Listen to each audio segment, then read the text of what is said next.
ലേശം കുറഞ്ഞിക്കോളും. ഇത്രയും കൊല്ലായി 40 കൊല്ലായിട്ട് ഇടത് ചെവി കുക്കിങ് കൊടുക്കണം. 2 ദിവസം കൊണ്ട് അതിന്റെ മാറ്റങ്ങൾ വന്നു. പിന്നെ നിരന്തരം നമ്മളിതിന് രോഗം വന്ന 40 കൊല്ലം ഞാൻ അവിടെ വന്നത് ഉസ്താദിന്റെ മോനായിട്ട് വന്നപ്പോഴാണ് ഈ ചെവി മൂളൽ പറഞ്ഞു. നമ്മളെ ഈ ബാമിനെ കുറിച്ച് പറഞ്ഞത്. ഈ ബാമ് തേച്ച് തന്നു. അതിനുശേഷം എനിക്ക് കട്ടക്കട്ടയിട്ട് കഫം തലന്റെ ഉള്ളിൽ നിന്ന് കുറെ പോകും. മെയിൻ പ്രശ്നം എന്ന് പറഞ്ഞാൽ ഈ ഭാഗം ഒരു ഉറച്ച് കിടക്കാണ്. എന്തോ ഉറച്ച് കിടക്കാൻ ഇതൊക്കെ തട്ടുമുട്ട് പറ്റിയിട്ടൊന്നും അറിയില്ല. പലരും മന്ത്രിനെ ജോലി ചെയ്യുമ്പോൾ പലതൊക്കെ പറ്റിയിരുന്നു. ഇവിടെ ഫുൾ ടൈം ഉറച്ചുകൊണ്ടാണ്. പിന്നെ ഈ ഉറച്ച് കഴിഞ്ഞാൽ ഭക്ഷണം കഴിച്ചാൽ നമ്മള് ശരീരത്തിക്ക് എന്തെങ്കിലും പ്രത്യേക തരം ഇറച്ചി മീൻ പോലത്തെ സാധാരണ പൊതുവെ പച്ചക്കറികൾ കഴിക്കുകയാണെങ്കിൽ അതിന് ബുദ്ധിമുട്ടാകും. ഇറച്ചി മീനൊക്കെ കഴിച്ചാൽ ഇവിടുന്ന് ഒരു അസ്വസ്ഥത വന്ന് ഇവിടെ കുത്തും. ഇങ്ങനെ കുത്തിങ്ങോട്ട് അതായത് ഇപ്പോഴും അങ്ങോട്ട് കയറി പാസ് ചെയ്യാൻ കഴിയും. ഈ പ്രവർത്തനങ്ങൾ കൃത്യമായിട്ട് നമ്മുടെ ശരീരത്തിൽ ഭക്ഷണം കഴിച്ചാൽ മൊത്തം നടക്കണം. ആ പ്രവർത്തനം നടക്കും. ഇവിടെ തടസ്സമായിട്ട് നോക്കും. ഇത് ഇങ്ങനെ സൂചി ഓടുന്ന മാതിരി തടസ്സമാണ്. അപ്പൊ ഞാൻ പല്ല് ഇങ്ങനെ കഴിക്കും. ഇങ്ങനെ കടിച്ച് തിരിച്ചു. എന്നിട്ട് പിന്നെ ഇങ്ങനെ കാട്ടും. ഇവിടെ നിന്ന് കിരികിരി എന്ന് പറഞ്ഞ ശബ്ദം. ആ സമയത്ത് കിരികിരിയുടെ ശബ്ദം ഉള്ളിൽ തന്റെ ഉള്ളിൽ എനിക്കറിയുണ്ടെങ്കിൽ പുറത്തേക്ക് കൊണ്ടൊന്നും അറിയാം. കിരികിരാന്ന് വെച്ചിട്ടുണ്ടോ അത് ഈ ഭാഗത്ത് എല്ലാം മുതലൊക്കെ ഇങ്ങനെ കിരികിരി. അത് ഓരോ പൊസിഷൻ അനുസരിച്ച് ഞാൻ പിടിക്കലാണ്. ഇങ്ങനെ വേദന ഇങ്ങനെ പിടിച്ചു, ഇങ്ങനെ പിടിച്ചു. ഈ കുടുംബത്തിലാണ് പെട്ടത്.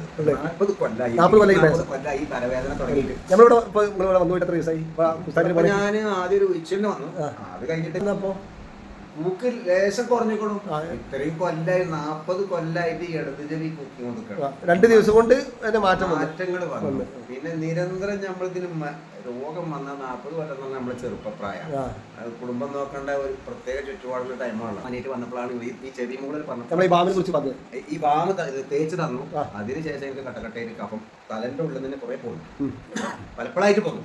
ചില ഈ കാലാവസ്ഥ മാറുമ്പോൾ ഈ തണുപ്പുകൾ കയറുമ്പോൾ കൊട്ടനായിട്ട് പോയി. തണുപ്പിന്റെ അവസ്ഥയ്ക്ക് പെട്ടെന്ന് പെട്ടെന്ന് അവിടെ തേച്ചിട്ടുണ്ടാവും. ബാമ് ഞാനത് തേച്ചു തന്നു. ചെവിന്റെ ഇവിടെ ഇങ്ങനെ ആക്കി തന്നു. ചെവിന്റെ ഉള്ളിൽ 2 ചെവി. ആദ്യം ഇടത് ചെവിയാണെങ്കിൽ കൂക്കൽ തുടങ്ങി. പിന്നെ എന്ത് ചെയ്തു? ഇങ്ങനെ നടക്കണം. അതിന്റെ എടുത്ത് ഇങ്ങനെ പോകും. ബാലൻസിന്റെ ആണെങ്കിൽ കുറച്ച് കഴിച്ചു. എന്നാലും അത് ക്ലിയർ അല്ല. ഇപ്പോഴും നടക്കുമ്പോഴും ബസ് കയറിയ പ്രഷറല്ല.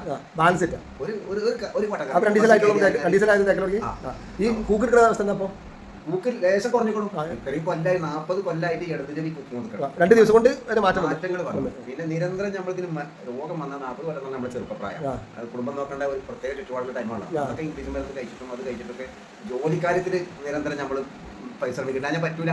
കുടുംബം പണി പണിയെടുക്കണം. ആ നിലക്ക് ഇംഗ്ലീഷ് മരുന്ന് കഴിച്ചുകൊണ്ട് തന്നെ ഇത് പണി. മരുന്ന് ഇത്രയും കൊല്ലായിട്ട് എനിക്ക് ഇതുവരെ നിന്നിട്ടില്ല. ഒന്നല്ലെങ്കിൽ ഹോമിയോ, യുനാനിയോ, ഇംഗ്ലീഷ് മരുന്ന് ആ സമയത്തിന് ഇങ്ങനത്തെ അനുഭവം ഉണ്ടായിട്ടില്ല. ഇങ്ങനെ ഒരു കഫം പോലെ ഒരു അനുഭവം ഉണ്ടായിട്ടില്ല. പിന്നെ മറ്റേ നമ്മളതൊക്കെ തേച്ചിട്ടിരിക്കണം. പിന്നെ ആവി കൊണ്ടിട്ട് പിന്നെ നമ്മളെ മൂക്കിൽ ഒറ്റിക്കണം. എന്താ അതിന്റെ പേര്?